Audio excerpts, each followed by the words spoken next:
So I'm going to show you how I got this look. First I did this on freshly washed hair, and then I blow dried my hair out, and then I sectioned it into about 25 sections and applied gel to the roots of my hair and applied the rubber band. So that's what I'm going to show you next, is how I had it sectioned before I started applying the braids. I did have a parting video that was going to show how I parted my hair, but it took me a long time, like 45 minutes to an hour, so I forgot to capture that on camera. But what I did was I just sectioned it off in half first with a rat tail comb, and then I sectioned that off into fours, and then I just made sections from there. But once I got a individual piece of hair that I wanted to put a braid on, I just put Eco Styler on the roots of my hair, and then I applied the rubber band, making sure it was really snug and tight, and it ended up being about 25 sections. So that's all I did, and then I put a little bit of the Cantu coconut curling cream on my ends just so they wouldn't feel rough and be protected while in this style. I'm so sorry I wasn't able to get this on camera, but it was embarrassing how long it took for me to part it, so I forgot to come back and show how I put the rubber bands on. I'm just showing you the sections. It was about 25, like I said, and I parted first before I applied the hair, and I don't know if that was a good idea because I did find some mistakes that I made. So if you are prone to making mistakes with the parts like I did, do it this way. Otherwise, if you feel like you'll have the parting down pat, just part and braid the hair. But that's all I was saying, was that I don't know if it was a good idea that I parted first. So now that I've completed most of my hair, I'm going to show you the method that I use to braid my hair. And it's a very simple method for me. It's the one that works for my muscle memory as far as braiding. And I basically just use my natural hair as the third piece. And I keep my hair gathered together until I need to use it. I use 5 packs total. So all I'm doing is cutting the rubber band off, because there's no need in having loose Kanekalon hair all over the place. So I gather about how much I wanted. I wanted jumbo braids on purpose, so that's why I gathered the amount of hair that I did.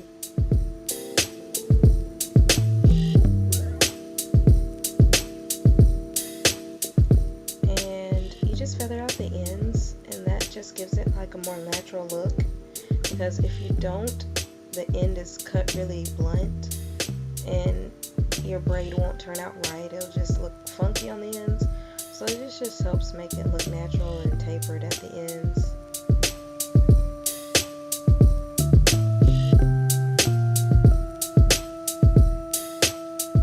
And so with this method, you take your Kanekalon hair and you loop it around your hair. And then you either cross your hair over whichever direction that your fingers lead you, and you start plaiting down as you normally would, but you need a really tight grip over that rubber band so that it doesn't show and slide down and fall out of your hair. Now I can go ahead and tell you that this is the one that I messed up on, so I'm going to end up starting over. You really need to make sure that you have a tight grip, or else you're going to have to start over like I did. So that's all I'm showing you, is how I put the Kanekalon over the hair, take my hair over, and then just plait down as I normally would. And the hair doesn't usually tangle like that. Kanekalon hair, the reason why mine is so tangly is because I kept starting over on that one braid. Usually it won't tangle like that, and you can still braid it with it tangled like that. For some reason my fingers just could not get it while I was on camera. But the second one that I attempt is going to be perfect.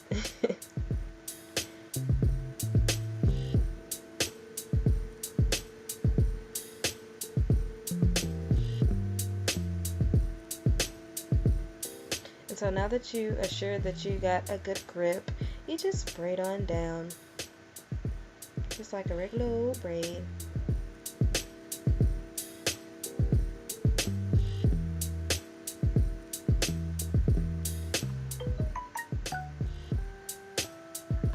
start braiding down, you add some hair from the middle piece of the Kanekalon hair and join it in with your hair, and then you just continue to braid on down as you normally would.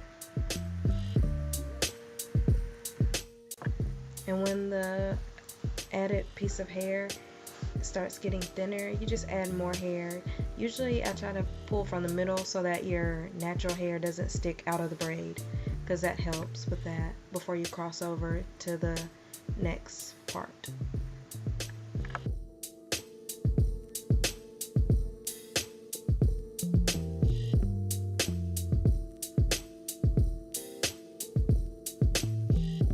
And that's just pretty much it. You keep braiding down and adding pieces from either the middle or the sides as you feel it getting thinner. This is my first time doing this, so I did find it useful to put that mistake was in there. I did a few practice braids off camera before even deciding to do this style, so that's why I kept that mistake in there, because it's imperative that you cover up the rubber band. So if you don't have that grip on the braid and it starts to slide down, you will have to start over. So I just was showing the real process of how it is to try a style. Now this is the hair that I originally picked out for the front of my hair that's burgundy, and no, it's just too bright. So some of my hair is noticeable through the braid. I don't really mind it. It's not that noticeable in person unless you're under like really bright lights. I don't really mind it. I think it's still cute. Of course, next time that I try the hair, I will use the burgundy that I was looking for and that I've used in the past. I was trying something new and I tried to mix it with black and it just really didn't work. So I am going to show another example of a braid that I did correctly that I latched right on. But the reason why I had so many tries is because braiding is mainly based on how you can feel it. At least with me, that's how I braid. I have to be able to feel where I'm going. I mean, it is important to see, but if you don't have that grip and you don't feel all three of those pieces, it's just not going to work right. So here's the second one that's coming up that I'm about to do. And I got it perfectly that time, so I'll show you that method. And also, and if you braid it too tight, it bunches up the hair, and I'm finna show you that right here. You don't have to braid the hair so tight to where it does that. Just kind of braid to where it has a uniform look, more like the ones in the front that I'm showing you there. The only part that you need to do really tight is the top where the rubber band is. Like I said, you have to go over the rubber band when you start.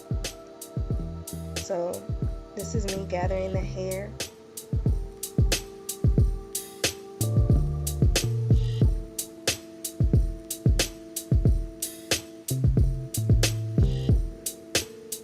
And you have to feather out the ends, because if you don't feather out the ends, it'll have like a very tapered, blunt cut at the bottom, and it will not turn out right. Like, you won't have natural looking ends.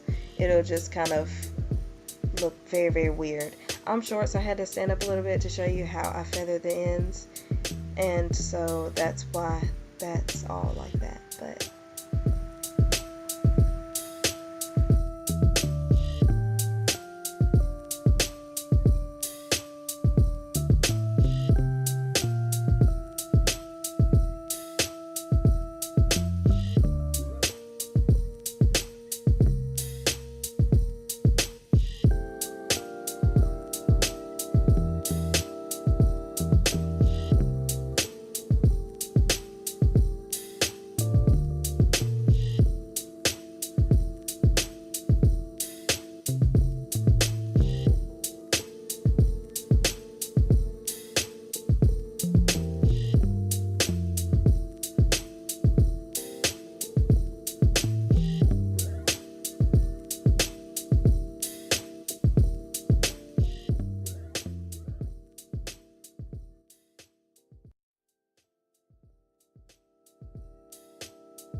so now I'm just gonna finish the rest of my hair out and show y'all how it looks at the end. Alright.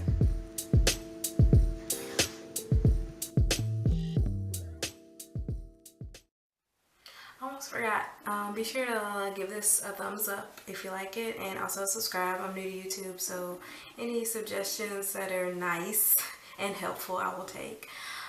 So yeah, I'll try to put everything in the description box. If I miss anything, let me know. If you have any other questions, you can just ask and I will get to them eventually. But yeah, like, comment, and subscribe. Thanks.